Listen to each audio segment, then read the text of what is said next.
In Korea, kids go to school about 30 to 35 days more than in the United States.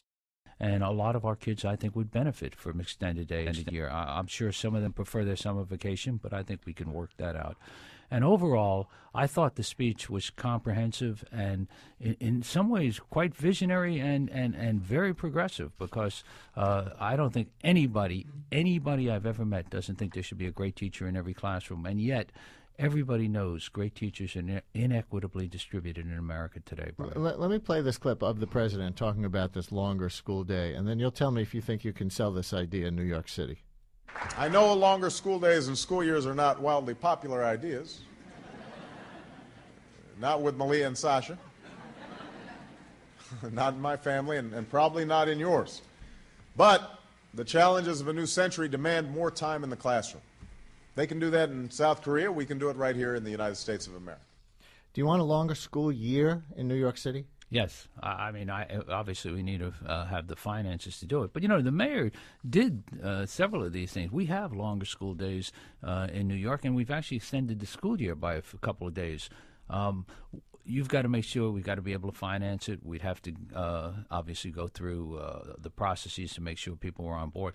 But I think the president is right, and I give him credit for bold leadership. I mean, I think he took the bit in his mouth on this one, Brian. He said, it's not popular in my house. I mean, look, all of us love the vacation. Would you need to install air conditioning in the public schools? I mean, that might be part of it, although I have to tell you, I mean, I went to public schools in New York City for 13 years without air conditioning. It would be optimal to have air conditioning, and we might have to consolidate some schools as we do for summer school. I mean, right now, some of our kids go to summer school, but air conditioning would be good. But what the president is saying, and I think it's important, is our global competitors are not going to wait around.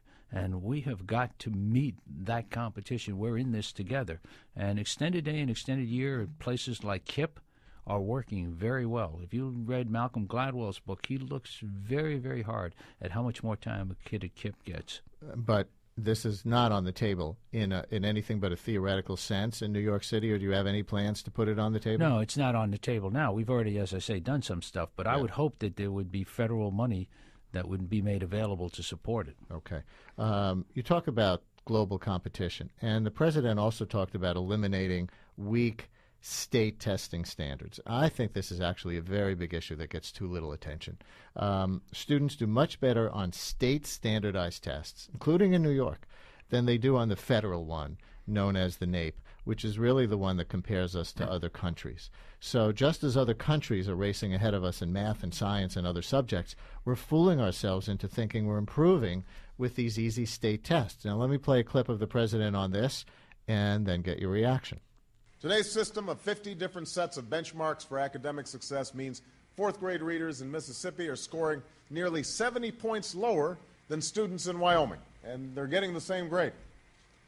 8 of our states are setting their standards so low that their students may end up on par with roughly the bottom 40% of the world. That's inexcusable. Chancellor Klein, your reaction, and how does it apply to New York? I agree completely with President Obama. I have actually written an op-ed piece with Reverend Al Sharpton calling for national standards benchmarked against global standards. We're not doing anybody a favor by lowering the bar and saying kids are doing better. In New York, I think the standards have been improved. They eliminated the local diploma going forward, which I think was a good move. But I actually think we need to look at this as a nation and apply it to New York and everybody else.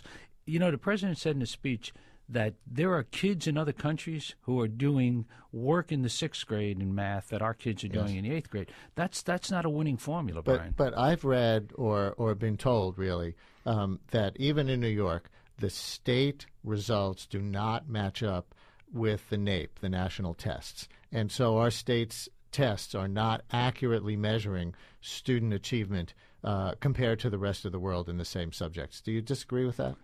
There's no question that the NAEP standards are higher standards. There's no question about that. So, for example, you would see in New York at the 4th grade you might be at 70% proficiency, whereas in NAEP you might be at a lower number. On the other hand, as the president said, there are some states that are way far away from NAEP. There are other states that are closer. But my view is exactly what the president said. We all got to get there. And there's no question that whether it's New York, whether it's Pennsylvania, Mississippi, or California, there's no purpose in lowering the bar. So who is this on? Is this on you to revise the citywide standardized tests so that they match up with NAEP, or is it on Albany? Who's it on? Is it on you? No. The tests that we take in New York are state tests, but I think it's on the national government, and I think President Obama wants to show real leadership on this by benchmarking every state against meaningful national, indeed global standards. But the tests we take, there are no citywide tests in New York anymore. They're only state tests. All right. So this is a shout-out to the State Education Commissioner to line up New York State's tests with the NAEP? I actually think it's more than a shout-out. I think it's something that the federal government really wants people to participate in and to figure out ways to incentivize it and to say to states, if you're willing to play ball and adopt tougher, higher standards, we're going to support you in that. We're getting comments on our webpage about mayoral control. And here's one, Pablo from the Bronx. He writes, if mayoral control is extended, and the legislature is considering this now, it's up for renewal, how do you intend to improve the relationship between parents and their schools? Specifically, how can parents have a greater influence on their children's education and the decision-making process in the schools and districts, given the current Community Education Council's lack of real influence? And you know this has been an issue with parent groups around the city. They feel like they don't have the access to the levers of power since the centralization. So I think one thing, we've got to make sure that we provide opportunities for parents to be heard. And at the school level, the most important opportunity is at the school leadership team. And parents should get involved in that. On the other hand, Brian, we have to have principals, ultimately, school leadership teams, the chancellor, the mayor, making the decisions. And I think fundamentally, school systems that do that work best. You know, if you look at what happened in Chicago under Arne Duncan, it was a city where the mayor had the authority to run the school system. If you look in Boston under Mayor Menino, now D.C., and I think this is catching on. I read an article in today's Wall Street Journal about other mayors wanting to move in this direction. Mayoral control, yes, but I mean, I read you one of the polite comments on the comments board. People blame you for being tone deaf to parents, and they say this is, mayoral control is good in some ways. This is one of the bad things about it. Parents have lost their access in a meaningful way, and the central office, your office, has not been responsive enough to parents. So as you're looking for renewal of mayoral control, are you trying to mend fences in any way? Sure. To the extent that we haven't done a good job, we should do a better job. And when you say that... Do you acknowledge some of that? Oh, I think we've made mistakes, surely. And I think I said at the outset, we've got to find a better way to engage parents. Somebody told me, you can confirm this if it's true, that you get more complaints from the Upper West Side, District 3, than any other part of the city. Do you think there's a class thing going on? I've heard that.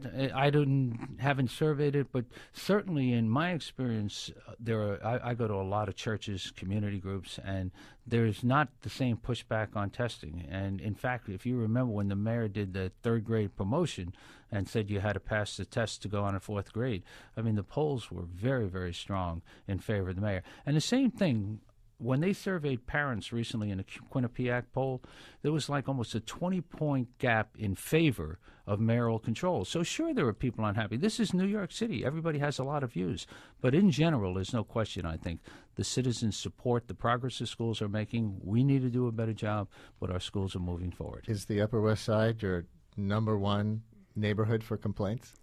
I don't measure it, but let me say this. There are some very vocal people on the Upper West Side. Like you, I get lots of emails from them. We've worked closely, actually did a rezoning up there with them, and I think was very successful. New York City Schools Chancellor Joel Klein, always appreciate you coming on the program. Thank you very much. My pleasure, Brian.